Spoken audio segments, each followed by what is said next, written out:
ప్రజాస్వామ్యంని మీరు హతం చేసి ఎన్నికల కమిషన్ చేతిలో పెట్టుకుని ఎన్నికల నిర్వహణ కూడా ఏ దశలో ఎక్కడ ఉండాలి, 39 స్థానాలు ఉన్నటువంటి తమిళనాడు ఒకే రోజు ఎన్నికలు పెట్టి, 25 స్థానాలు ఉన్నటువంటి ఆంధ్రప్రదేశ్లో ఒకే రోజు ఎన్నికలు పెట్టి, 22 స్థానాలు ఉన్నటువంటి ఒరిస్సాలో 4 దశల్లో ఎన్నికలు పెట్టి,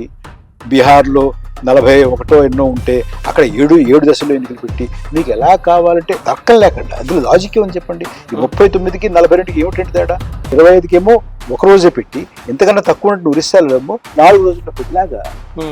అంటే అధికార పార్టీకి ఏది అనుకూలంగా ఉంటే ఆ రకంగా ఎన్నికల నిర్వహణ దశ కూడా నిర్వహించేటటువంటి పెట్టేటటువంటి ఒక ఎన్నికల సంఘాన్ని చేతిలో పెట్టుకుని 147 మంది ఎంపీలని ఒకే రోజు మీరు బయటికి పంపించి సస్పెండ్ చేసి ఇంపార్టెంట్ బిల్స్ పాస్ చేసుకుంటే దాన్ని